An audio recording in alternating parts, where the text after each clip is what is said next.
We've got catastrophic problems left, right and centre, and that bloke that you saw on your screen there, the Prime Minister, is ultimately responsible for it. GB News Starmer ousting prediction. Patrick Christys just declared on GB News that it's now when, not if, Keir Starmer gets ousted as Labour leader, comparing him to Novichok in terms of toxicity and claiming Labour MPs have hit the magic number needed to trigger a leadership contest. And whether you think Christys is a prophet seeing the inevitable or a commentator getting ahead of himself, there's no denying that when a Labour MP goes on national television offering to give up his seat so Andy Burnham can challenge the Prime Minister, something genuinely unprecedented is happening in British politics. This isn't normal government turbulence, this is a car crash in slow motion that everyone can see coming. So buckle up because we're about to dissect GB News' bombshell announcement about Starmer's imminent demise, examine whether the claims about Labour MPs reaching the threshold for a leadership challenge are accurate, and figure out if Patrick Christys is right that we're witnessing the beginning of the end for Britain's most unpopular Prime Minister since records began. This is political drama at its most intense, and regardless of where you stand politically, you cannot look away. Right, let's start with what Patrick Christys actually said, because his commentary was absolutely blistering in its assessment of Starmer's position. He opened with, well, it's finally happened. Today, a Labour MP went on national television and openly called for Sir Keir Starmer to go.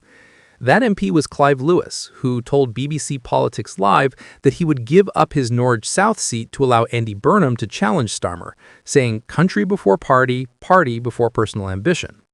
Now, Lewis didn't explicitly say Starmer must go in those exact words, but offering to resign your seat so someone else can mount a leadership challenge is about as clear a vote of no confidence as you can get without actually saying the words. It's the political equivalent of handing someone a loaded gun and pointing at your enemy. The intent is unmistakable even if the language is diplomatically vague. Christys then dropped what he framed as a bombshell, that it takes about 80 Labour MPs to trigger a leadership contest, and today they say they've hit that number. That's a massive claim that needs unpacking, because if true, it means Starmer's position is genuinely untenable. But who exactly are they, and how reliable is this claim? Christys is reporting what's being said rather than verified fact, which is an important distinction when assessing whether Starmer is really about to get the boot. The problem, as Christys gleefully pointed out, is that even if Labour MPs have the numbers, they can't decide who should replace Starmer. He mentioned Lisa Nandy, Lucy Powell, and Louise Haig being touted, calling them a bit of a rogues gallery, which is classic GB News editorial sass. Wes Streeting has also been mentioned as a potential replacement, though he spent the last week denying he's plotting anything and demanding the briefers against him get sacked. Then Christys really went for the throat with his assessment of Starmer's toxicity. He said Starmer is about as toxic as Novichok, referencing the deadly nerve agent used in the Salisbury poisonings. That's not subtle political commentary. That's declaring the Prime Minister is literal poison. He backed this up with statistics. 72% of the public view Starmer unfavorably, making him the least popular Prime Minister since records began, and only a third of Labour voters think he should lead them into the next election. Those numbers, if accurate, are genuinely catastrophic. You cannot govern effectively when 3/4 of the country actively dislikes you, and even your own supporters have lost faith. Christys' assessment that Starmer doesn't stand for anything cuts to a fundamental criticism that's been leveled repeatedly, that he's a politician defined more by what he's against than what he's for, someone who'll U-turn on any principle if it becomes politically inconvenient.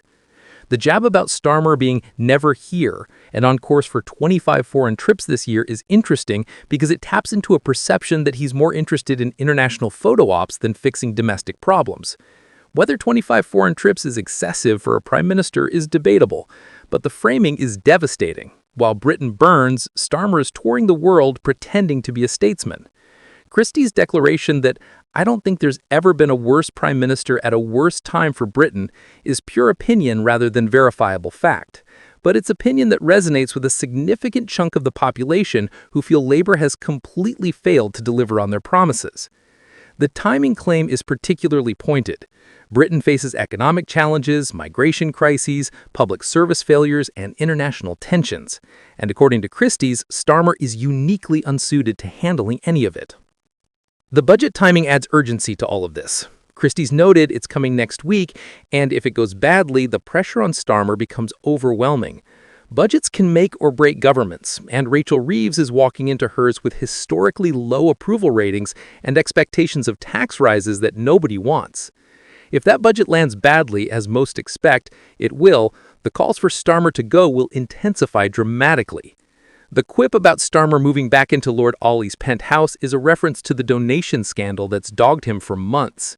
Christys is basically saying when Starmer gets ousted, at least he's got a nice place to retreat to courtesy of wealthy donors. It's a reminder that even as Prime Minister, Starmer has been tainted by stories about free designer clothes, luxury accommodation, and apparent conflicts of interest that make him look out of touch. Now, let's assess whether Christys is right that it's when, not if, Starmer gets replaced. The evidence for imminent ouster is circumstantial but building. You've got terrible polling numbers that show both public and Labour voter dissatisfaction. You've got at least one MP openly calling for change, with reports of many more privately agreeing. You've got a budget coming that's expected to be unpopular. And you've got May local elections that could be catastrophic for Labour. But against that, you've got the practical reality that replacing a prime minister mid-term is incredibly difficult and rare. Starmer has a massive parliamentary majority that insulates him from some pressures. The Labour rulebook requires significant MP support for a challenger, and even if they have the numbers privately, getting 80 MPs to publicly back a specific alternative is about as different as privately grumbling about the current leader. The fact that plotters can't agree on a replacement is crucial. You can have all the dissatisfaction in the world, but if there's no consensus candidate, the challenge doesn't materialize. Lisa Nandy, Lucy Powell, and Louise Haig are all competent politicians, but none of them have the obvious prime ministerial gravitas that would make MPs unite behind them immediately. Without that unity, Starmer survives by default. Andy Burnham complicates this because he's widely seen as the most credible alternative, but he's not an MP, which is why Clive Lewis offered to give up his seat. Even if Lewis follows through, Burnham would need to win a by-election in Norwich South, which isn't guaranteed even in a safe Labour seat. And all of that takes time, during which Starmer remains in post and circumstances could change.